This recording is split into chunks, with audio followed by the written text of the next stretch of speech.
आपने कश्मीर का खाप पंचायत बना दिया, एक लेफ्टिनेंट गवर्नमेंट भेज दिए, उनके साथ कुछ ऑफिसर है जो मर्जी वही करते हैं, सारे क्षमता केंद्रित कर लिए हैं। आप ये रिजर्वेशन क्यों करना चाह रहे हैं कश्मीरी पंडित के लिए? नाम तो लीजिए कश्मीरी पंडित का आप। और अगर आप ये करना चाह रहे हैं तो बताइए सिक्योरिटी थ्रेट कश्मीर में है या नहीं है? आप कहते हैं कि कोई सिक्योरिटी थ्रेट नहीं है। जब सिक्योरिटी थ्रेट नहीं है तो फिर आप नॉमिनेशन क्यों करना चाह रहे हैं?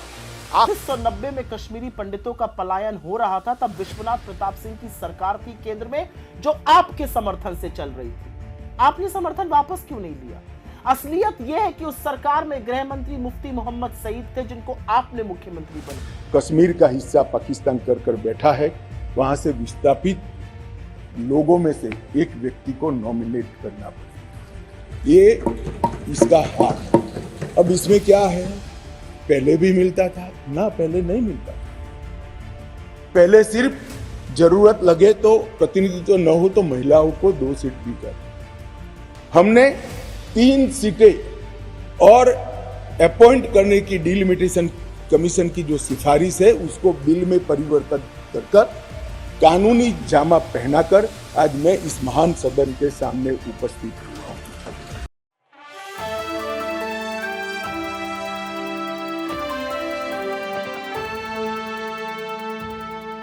नमस्कार, आप देख रहे हैं नेक्स्ट 9 न्यूज पॉलिटिकल बाइट। मैं हूं आपके साथ आकाश त्रिवेदी। दर्शकों, आप सभी का बहुत बहुत स्वागत है हमारे खास प्रोग्राम बयानी बवाल पर। आपको बता दें कि जम्मू कश्मीर के पुनर्गठन को लेकर यहां पर भारतीय जनता पार्टी और कांग्रेस के बीच पर बड़ी टकरार देखने को मिल रही है। एक तरफ भारतीय जनता पार्टी के नेता अमित शाह का कहना है कि जवाहरलाल नेहरू की वजह से जम्मू कश्मीर में जो दिक्कतें आ रही हैं उसके जिम्मेदार है।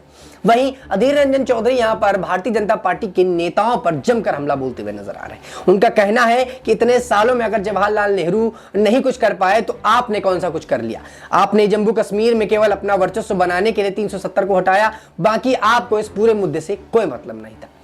दर्शकों, आपकी जानकारी के लिए बता दें कि जम्मू कश्मीर के पुनर्गठन बिल पर चर्चा के दौरान 6 दिसंबर को गृह मंत्री अमित शाह ने कश्मीर की समस्याओं के लिए देश के पहले प्रधानमंत्री जवाहरलाल नेहरू पर इसका पूरा आरोप मढ़ा और उनको ही जिम्मेदार ठहराया। वहीं 7 दिसंबर को इसी मुद्दे पर लोकसभा के कांग्रेस नेता अधीर रंजन चौधरी ने गृह मंत्री अमित शाह के साथ साथ प्रधानमंत्री पर भी बड़ा निशाना साधा। वहीं कहा कि मुद्दों पर सदन पर विस्तृत चर्चा होनी चाहिए। आगे अधीर रंजन ने कहा कि इस मुद्दे पर पूरे दिन चर्चा होनी चाहिए, क्योंकि ये छोटा मुद्दा नहीं है और छोटा मसला नहीं है। ये हिंदुस्तान के इतिहास के बारे में है। केवल अमित शाह ही तो हैं जो इस बारे में जानते हैं, ऐसा तो नहीं, सभी लोग इसके बारे में जानते हैं। और इतिहास के बारे में सिर्फ अमित शाह या भारतीय जनता पार्टी ने नहीं पढ़ा, हम सब ने पढ़ा और हम सब इस इतिहास के बारे में जानते हैं। वहीं आपको बता दें कि अधीर रंजन चौधरी ने इस बात का दावा कर दिया कि इस पूरे मुद्दे पर बड़ी चर्चा होनी चाहिए। आपकी जानकारी के लिए बता दें कि इसके बाद अधीर ने पीओके को भारत में शामिल किए जाने का मुद्दा छेड़ा और इस पर बोलते हुए उन्होंने मोदी सरकार के 10 साल के साथ साथ अटल बिहारी वाजपेयी की सरकार को भी घेरा और उस पर भी बड़ा निशाना साधा। उन्होंने कहा कि जैसा कि अमित शाह और बीजेपी के सारे लोगों का कहा जाना और माना है कि जवाहरलाल नेहरू की गलती है, तो मैं कहना चाहूंगा कि 2019 में जब अनुच्छेद 370 को निष्प्रभावी किया गया तो अमित शाह ने पीओके और सियाचिन को कश्मीर का हिस्सा बताया था। उन्होंने कहा था कि ये जो ऐसे वापस लेने अपने देश में लाएंगे और इसको अपने देश के अंदर ले आएंगे। प्रधानमंत्री मोदी को सरकार में रहते हुए 10 साल हो गए, अटल बिहारी वाजपेयी ने 6 साल सरकार में रहे। तो मैं पूछना चाहता हूं कि बीजेपी को किसने रोका? हिंदुस्तान में तो 2 बहादुर लोग हैं, नरेंद्र मोदी और अमित शाह। तो इन दोनों बहादुर में से किसको रोका गया था और किनको रोकने की बात कही जा रही थी? कम से कम पीओके के एक सेब तो लाकर यहां पर दिखा देते। आपको बताएं दर्शकों कि यहां पर अधीर रंजन चौधरी बड़ा हमला बोलते नजर आए और यह भी बता दिया कि देश में 10 साल आपको हो गए राज करते हुए और 2 बड़े बहादुर नेता बताए जाते हैं, देश के प्रधानमंत्री नरेंद्र मोदी और अमित शाह। तो आखिरकार अब तक इन्होंने पीओके को भारत में शामिल क्यों नहीं किया? इसके बाद अधीर रंजन इस बात को बोलते नजर आए कि पीओके को अपने में भारत में लाने की तो बात छोड़िए, वहां का एक सेब भी यहां पर लाके दिखा दीजिए तो मैं मानूं कि आपकी सरकार में दम है। आपने 370 हटाया क्योंकि आपको उस पर राजनीति करनी थी और वहां पर अपनी सरकारें बनानी थी, इसलिए आप 370 का मुद्दा हटाते हुए नजर आए। इसके साथ ही आपको बताया दर्शकों कि यहां पर अधीर रंजन चौधरी ने पीओके को लेकर तमाम बातें कही और इसके साथ ही उन्होंने पीओके और चीन और पाकिस्तान का कॉरिडोर बनाने जा रहे इस पूरे मुद्दे पर भी बातचीत कही। इसके साथ दर्शकों आपको बता दें कि अधीर रंजन का मानना है कि जवाहरलाल नेहरू ने जो गलतियां की वो आप क्यों दोहरा रहे हैं? आप उन गलतियों को मत कीजिए, आप कुछ नया करके दिखा दीजिए। क्या कुछ कहते हैं और अधीर रंजन चौधरी, आप वो वीडियो देखिए जरा। आज देश कहां से कहां आप पहुंचे, आइए ना एक दिन सदन में चर्चा किया जाए। हम लोग ये नहीं कहते कि सब कुछ हम कर दिए हैं, लेकिन सुनिए, spare your words, your action will speak for it. आइए, ये सारे कानूनी बात तो हो चुके हैं, मैं दोहराना नहीं चाहते। मैं ये कहना चाहते हैं कि कश्मीर में आप दावा करते हैं, गर्व से कहते हैं कि हम ग्रामीण चुनाव किए हैं, अर्बन चुनाव किए हैं, ये किए हैं, वो किए हैं। अगर इतना चुनाव कर दिए हैं तो विधानसभा चुनाव करने में दिक्कत क्या थी? एक के बाद एक आपको कानून लाने की क्या जरूरत थी? आप चाहते हैं कि आप जम्मू कश्मीर विधानसभा में आपका जीत निश्चित हो, इसलिए सारे ये कार्रवाई चल रहे हैं। इसको कहते हैं कि इलेक्टोरल जेरिमेंडरिंग। तो बलवाली तो गवर्नर थे, आप उनको नाकार तो नहीं सकते। इसके चलते बालाकोट भी हुए। अगर हम कोई सवाल पूछने का कोई दिलचस्पी हो तो तुरंत हमें एंटी नेशनल बढ़ा देते हो।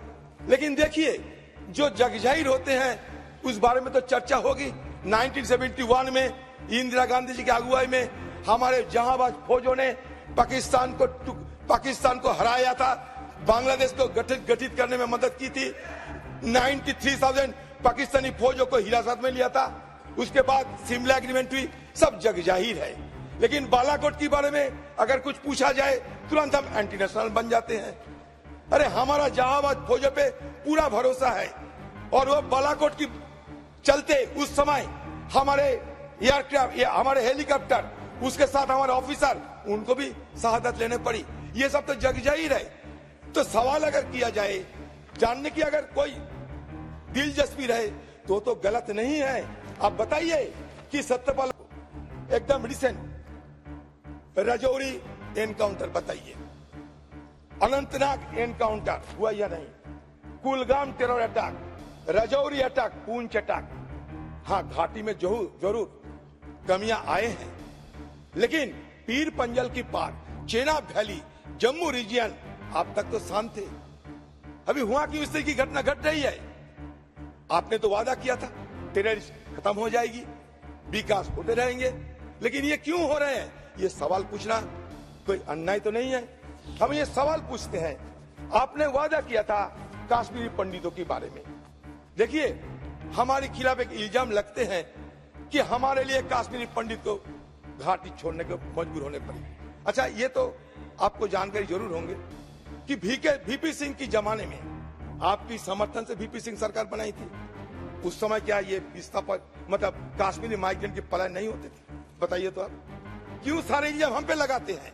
हिस्टोरिकल पर्सपेक्टिव को देखना चाहिए आप लोगों को। अब हिस्टोरिकल पर्सपेक्टिव नहीं देखते हैं, ये सबसे गलती है आप लोगों की। सेफ्टी ऑफ कश्मीरी पंडित के मुद्दे पे आइए आप। लॉन्च इन 2008 अपने कश्मीर का खाप पंचायत बना दिया। एक लेफ्टिनेंट गवर्नमेंट भेज दिए, उनके साथ कुछ ऑफिसर है जो मर्जी वही करते हैं। सारे क्षमता केंद्रित कर लिए हैं। लगभग 6 साल गुजर चुके हैं, चुनाव नहीं हो रहे हैं। और चुनाव होने की मांग करना क्या अपराध है? हम तो चुनाव करने की मांग करते हैं आप लोगों से। कश्मीर की शांति बहाली हो, यही तो हमारा भी मांग है, लेकिन होता नहीं, इसलिए हमारे परेशानियां बढ़ रहे हैं। देखा आपने, तो एक तरफ अधीर रंजन चौधरी यहां पर सदन के अंदर गुर्राते नजर आए, दहाड़ते नजर आए और इस बात का हवाला देते नजर आए कि यहां पर जो है जवाहरलाल नेहरू ने अगर गलतियां की तो आप उस गलती को आखिर क्यों दोहरा रहे हैं। वहीं इस पूरे मामले पर ओवैसी भी पीछे नहीं रहे। दर्शकों, आपको बता दें कि आज जो है आईएमआई के नेता ओवैसी यहां पर बड़ा हमला बोलते नजर आए प्रधानमंत्री नरेंद्र मोदी और भारतीय जनता पार्टी पर। उनका मानना है कि 370 हटा के अपना कौन सा बड़ा तीर मार लिया, ऐसा क्या कर लिया जो आपने 370 हटा दिया। जो कि असल मुद्दे हैं जिनकी वजह से देश में परेशानियां आती हैं, कश्मीर में परेशानियां आती हैं, उन पर तो आप बात करने के लिए भी तैयार नहीं है और आप ये बताते हैं कि 370 हटाकर हमने कुछ बड़ा कर लिया। क्या कुछ बोले यहां पर ओवैसी, अब बयान सुनिए। आप ये रिजर्वेशन क्यों करना चाह रहे हैं कश्मीरी पंडित के लिए? नाम तो लीजिए कश्मीरी पंडित का। और अगर आप ये करना चाह रहे हैं तो बताइए सिक्योरिटी थ्रेट कश्मीर में है या नहीं है? आप कहते हैं कि कोई सिक्योरिटी थ्रेट नहीं है, जब सिक्योरिटी थ्रेट नहीं है तो फिर आप नॉमिनेशन क्यों करना चाह रहे हैं? आखिर क्यों आप 370 निकालने के बाद वहां पर हर महीना पाकिस्तान से दहशतगर्द आकर श्रीनगर में गोली मारते हैं, राजौरी में मारते हैं, हर महीना 5-5 लोग मरते हैं, कैप्टन मरता है, हवलदार मरता है, लेफ्टिनेंट कर्नल मरता है, तो आपका कौन सा नॉर्मलसी रेस्टोर किया? कुछ रेस्टोर नहीं किया आप। लोग, हमारे सिपाही मर रहे हैं, मगर आप बाजा बजा रहे हैं कि अमन हमने कायम कर दिया 370 को निकालकर। सर, जम्मू के डोगरा लोगों का बहुत बड़ा नुकसान आपने कर दिया।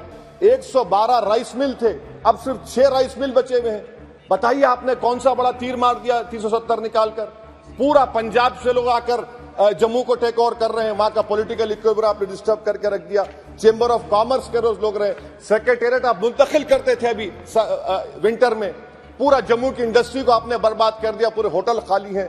तो और आखिरी बात सर, मैं हुकूमत से जानना चाह रहा हूं कि एक आपके इंडस्ट्रियल एस्टेट में एक कमरा आपने बनाया है क्या? बताइए भाई, अंबानी साहब है, अदानी साहब है, टाटा साहब है, सब है, आपने एक कमरा नहीं बनाया वहां पर। एमओयूज तो करोड़ों रुपए के हो गए, आपने ख्वाब तो इतने दिखाए, मगर वो बेचारे वो ख्वाब तो पूरे नहीं होते कश्मीर के लोगों के लिए। जम्मू में करके दिखाइए, श्रीनगर तो दूर की बात है सर। और आखिर में मैं हुकूमत से जानना चाहता हूं कि इलेक्शन कब करवाएंगे? 24 का इलेक्शन तो आप करवा लेंगे, आपने जेरीमैंडरिंग करके आपने कॉन्स्टिट्यूंसीज बना दिए वहां पर, मगर अब भी आपको डर हो रहा है। आप जम्मू में नहीं जीत पाएंगे, बता रहा हूं आपको। वैली तो दूर की बात है, वैली तो मुझे यकीन है कि नेशनल कॉन्फ्रेंस और सब लोग निकाल लेंगे, जम्मू भी लूज कर। सुना आपने। तो दर्शकों, इस पूरे मुद्दे पर अधीर रंजन चौधरी ने तो यहां बड़ा हल्ला बोला ही, इसके बाद यहां पर जो है ओवैसी भी हल्ला बोलते नजर आया और बड़ा हमला बोला भारतीय जनता पार्टी पर। उनका मानना है कि कश्मीर पे 370 हटा के अपने क्या कर लिया, कश्मीर के उन मुद्दों पर आप बात क्यों नहीं करना चाहते जिसमें सचमुच वहां पर परेशानी होती है, और आप ये जो बिल लाना चाहते हैं कश्मीर के पुनर्गठन को लेकर, इस पर कश्मीरी पंडितों का जिक्र कर रहे हैं। तो कश्मीरी पंडितों का यहां पर नाम तो लाइए, और कश्मीरी पंडितों के नाम पर आप यहां पर सिर्फ सियासत कर रहे हैं। इस पर कहीं ना कहीं आप अपनी राजनीति करना चाहते हैं, इस वजह से ही आपने सारा काम किया। ऐसे में दर्शकों, आपको बता दें कि कांग्रेस पार्टी के एक और नेता सुप्रिया श्रीनेत का यहां पर बयान आता है। क्या कुछ बोलती है सुप्रिया श्रीनेत, आप सुनिए जरा। अमित शाह जी, आप हमेशा की तरह बड़े झूठ के पुलिंदे सदन में बोलकर चले गए, लेकिन क्योंकि आपने इस बार फिर से कश्मीरी पंडितों के दर्द और उनकी वेदना पर अपनी घिनौनी राजनीतिक रोटियां सेकी, तो आपकी कलई खोलनी और आपके झूठ की कलई खोलनी जरूरी है। कश्मीरी पंडितों की बात कर रहे हैं आप, कश्मीरी पंडितों के पलायन की बात कर रहे हैं। जब 1990 में कश्मीरी पंडितों का पलायन हो रहा था, तब विश्वनाथ प्रताप सिंह की सरकार थी केंद्र में, जो आपके समर्थन से चल रही थी। आपने समर्थन वापस क्यों नहीं लिया? असलियत यह है कि उस सरकार में गृह मंत्री मुफ्ती मोहम्मद सईद थे, जिनको आपने मुख्यमंत्री बनाया। असलियत यह है कि वहां पर गवर्नर जगमोहन थे, जिनको आपने केंद्र सरकार में मंत्री बनाया। असलियत तो यह है कि आपने समर्थन वापस 7 अगस्त 1990 में लिया, कश्मीर के मुद्दे पर नहीं, कश्मीरी पंडितों के मुद्दे पर नहीं, मंडल कमीशन की रिपोर्ट को स्वीकार किया था विश्वनाथ प्रताप सिंह की सरकार ने, इसलिए आपने समर्थन वापस लिया। तो आप पिछड़ा विरोधी तभी से थे। आप कश्मीरी पंडितों की बात करते हैं। आज कश्मीरी पंडितों की जिस तरह से टारगेटेड किलिंग हो रही है, शायद पहले कभी हुई हो। राहुल भट्ट से लेकर मिस बाला तक की टारगेटेड किलिंग हुई। कश्मीरी पंडित आपसे मिलने के लिए बेचैन रहे, आज भी धरना और अनशन पर बैठे हैं। उन पर लाठियां बरसाने का, उनको करंट के तार लगाने का काम आपकी सरकार ने किया। क्यों नहीं उनको सुरक्षित रख पाए? हमने तो 3000 घर बनाए, उनको आपने बेघर कर दिया। हमने तो लोगों को नौकरियां दी, और आज हालात ऐसे हैं कि कश्मीरी पंडित जम्मू में रहने को मजबूर हैं। वो कश्मीर अपनी नौकरियों पर नहीं लौट पा रहे हैं क्योंकि टारगेटेड किलिंग हो रही है। ये है आपकी सुरक्षा। कश्मीरी पंडितों से हटकर बात करते हैं शांति की। आपने कहा 370 के बाद शांति होगी। अगर 370 के बाद शांति हुई तो 157 सुरक्षा कर्मियों की और आर्मी के जांबाजों की उस शहादत के बारे में आप क्या कहिएगा, जो बार बार एम्बुश में राजौरी, पुंछ, अनंतनाग, तमाम ऐसी जगहों पर उनकी शहादत हुई। लेकिन एक नया पैटर्न हमने देखा कि 2021 के बाद से प्रधानमंत्री और आपने श्रद्धांजलि और संवेदना का एक भी शब्द बोलना बंद कर दिया। असलियत तो यह है कि जब 2 जाबाज जवान सुना आपने। तो दर्शकों यहाँ पर सुप्रिया श्रीनेत का भी यही मानना है कि कश्मीरी पंडितों के नाम को लेकर यहां पर भारतीय जनता पार्टी राजनीति कर रही है और भारतीय जनता पार्टी के पास इसके अलावा कोई काम नहीं है। वहीं दर्शकों बता दें कि आप जो है पीओके को लेकर यहां पर बहुत ज्यादा हल्ला मचता हुआ नजर आ रहा है और तीनों ही नेताओं का मानना है कि आप पीओके को भारत में क्यों नहीं ला सकते। दर्शकों आपकी जानकारी के लिए बता दें कि पीओके को भारत में लाना इतना आसान नहीं, यह अब 3 जो है देशों का मुद्दा बन चुका है। एक तरफ भारत, दूसरी तरफ पाकिस्तान, तो वहीं चीन। ये तीनों ही देश अपने अपने हिसाब से पीओके को अपने में लाना चाहते हैं और देश के बंटवारे के समय जो जहां था उसको वहीं रोकने की बात कही गई। तो ऐसे में पीओके पाकिस्तान में चला गया और कुछ हिस्सा इसका चीन में चला गया। इसको लेकर लगातार बातें कही जा रही हैं कि तीनों ही देश यहां पर पीओके को अपने खेमे में लाना चाहते हैं। उधर पाकिस्तान यहां पर पीओके को अपना खेमा बताता है कि यह पाकिस्तान का हिस्सा है। भारत की तरफ से बार बार मांग उठती है कि पीओके के अपने कब्जे में क्यों नहीं लिया जा सकता। वहीं इस पर चीन भी दावा करता है कि पीओके उनका हिस्सा है। तो ऐसे में जो मामला है वो काफी ज्यादा कॉम्प्लिकेटेड और इतनी जल्दी इस मुद्दे पर एक्शन लेना थोड़ा सा प्रश्न चिन्ह खड़े करता है। वहीं दर्शकों आपको बता दें कि इस पूरे मुद्दे पर कांग्रेस पार्टी के नेताओं का मानना है कि जब भारतीय जनता पार्टी 370 हटा सकती है तो पीओके को अपने साथ क्यों नहीं ला सकती। अगर भारतीय जनता पार्टी में सच मुद्दम है तो पीओके को अपने भारत के अंदर लाके दिखाइए, चलो वो छोड़िए, एक सेब तक लाके दिखा दीजिए। ऐसे में ये जो मामला है ये लगातार और ज्यादा गर्माता हुआ नजर आ रहा है और ऐसे में कहा यह जा रहा है कि भारतीय जनता पार्टी ये करने पे ना सफल भी हो सकती है और भारतीय जनता पार्टी ये नहीं कर पाएगी। तो वहीं दर्शकों बात करें तो यहां पर अधीर रंजन चौधरी एक बार फिर से बड़ी बात बोलते नजर आए। दर्शकों आपको बता दें कि अधीर रंजन चौधरी का मानना है कि आज पीओके और चीन और पाकिस्तान का आर्थिक कॉरिडोर बनाने जा रहे हैं। इस बारे में प्रधानमंत्री नरेंद्र मोदी कह रहे हैं। फिर मोदी और शाह क्यों चुप्पी साधे हुए हैं और आप G7 में जाते हो तो इतने अंतरराष्ट्रीय सम्मेलन में जाते हो तो आपको किसने रोका है कि पाकिस्तान और चीन के बीच जो आर्थिक कॉरिडोर बन रहा है उसे रोकने की कोशिश नहीं कर पा रहे। वहीं इस दौरान अधीर रंजन ने गलवान मुद्दे पर भी पीएम मोदी पर निशाना साधा। उन्होंने कहा कि प्रधानमंत्री नरेंद्र मोदी पर निशाना साधते हुए ये बोले कि कांग्रेस के जितने नेता हैं आप उनको गलत ठहराते हैं और जब भी हम कुछ बोलना चाहते हैं तो आप हमें दबा देते हैं। वहीं आप पीओके छीन कर दिखाइए, हम इस पर दम रखते हैं। अगर आपके दम है तो आप पीओके को छीन कर भारत के अंदर लाकर दिखाइए। वहीं जो कांग्रेस नहीं कर पाए वो आप करके दिखा दीजिए। ये बड़ी बड़ी बातें करते हैं। जब लद्दाख में अतिक्रमण हुआ, गलवान में जो है बारे में सबको पता चला तो हमारे देश के प्रधानमंत्री कह रहे थे कि कोई हमारी सीमा पर नहीं घुस सकता। हम आपको याद दिलाना चाहते हैं कि अगर हिम्मत है तो आप हडम्पी डंपी दोनों जाकर पीओके छीन कर कब्जे करके ले आइए तो मैं मानूं। दर्शकों आपको बता दें कि अधीर रंजन चौधरी यहां पर कहीं भी नहीं रुके और उन्होंने यहां पर प्रधानमंत्री नरेंद्र मोदी पर बड़ा हमला बोला और साफ तौर पर यह बोलते नजर आए कि आप बड़ी बड़ी बातें कर सकते हैं, केवल आप ये बोल सकते हैं कि हमारी सीमा पर कोई घुस नहीं सकता, लेकिन यहां पर सीमा पर जिस तरीके से यहां पर दूसरे देश के लोग घुसे, यहां पर आतंकवादी घुसे, उसका जवाब आखिर कौन देगा। वहीं सदन के अंदर यह बात कही गई कि 1993 में इसको लेकर सभी दलों को रिलाइजेशन भी पास किया गया था और हम तो इसे नहीं रोक रहे। आम चुनाव 2024 में आप चुनाव से पहले पीओके छीन कर ले आओ तो मैं मानूं। सारे हिंदुस्तान के सब वोट मैं आपके पास दे जाऊंगा। दर्शकों आपको बता दें कि यहां पर अधीर रंजन चौधरी बड़ा दावा खेलते हैं। उनका मानना है कि अगर पीओके भारतीय जनता पार्टी अपने साथ भारत में ले आती है तो मैं पूरे देश के जो है वोट आपको दिलवाऊंगा और अपने साथ के जो लोग हैं उनको भी यहां पर वोट देने के लिए बोलूंगा। इसके बाद आपको बताया दर्शकों कि संसद में 6 दिसंबर को अपनी बात रखते हुए गृह मंत्री अमित शाह ने 1947 में कश्मीर और पाकिस्तान में हमले से लेकर 90 दशक में फैले आतंकवाद का सभी का जिक्र किया था। उन्होंने कहा कि इसके लिए कांग्रेस को जिम्मेदार ठहराया था। जवाहरलाल नेहरू पर की गई टिप्पणी के बाद कांग्रेस सांसदों को नाराजगी जाहिर करते हुए सदन में बायकॉट किया गया था और इसके साथ ही अमित शाह ने यहां पर इस पूरे मुद्दे पर अपनी पूरी बात रखी और बताया कि इतने समय तक यानी कि 1993 से 2024 तक अब तक पीओके सबके बीच कितनी ज्यादा मुश्किलें देखने को मिली है। उस पूरे मुद्दे पर अमित शाह ने यहां पर अपनी बात रखी। क्या कुछ कहा अमित शाह ने, आप सुनिए जरा।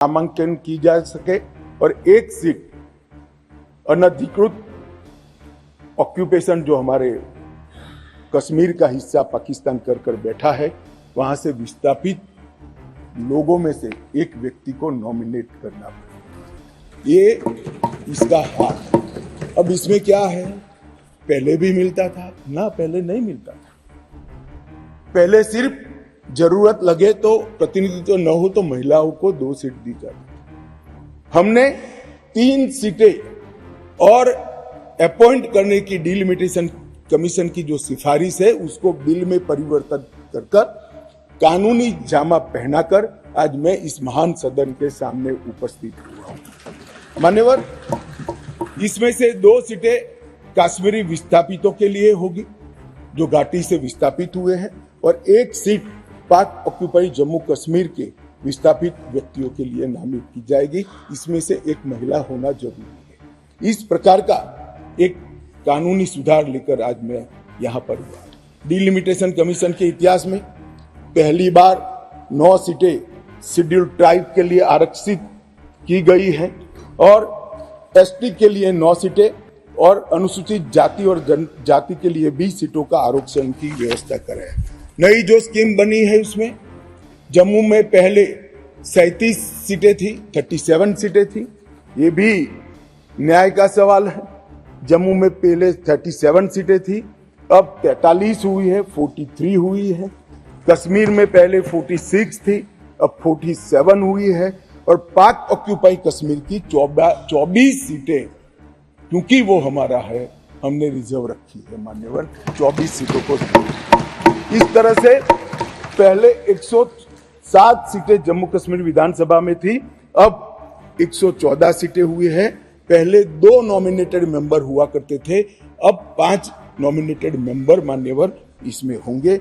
जम्मू कश्मीर के कानून के हिसाब से 2 महिलाओं को राज्यपाल द्वारा मनोनीत किया जाता है और धारा 15 के अनुसार किया जाता है। और अब इसमें कश्मीरी प्रवासियों में से 2, जिसमें से 1 महिला, और पाक ऑक्यूपाई कश्मीर से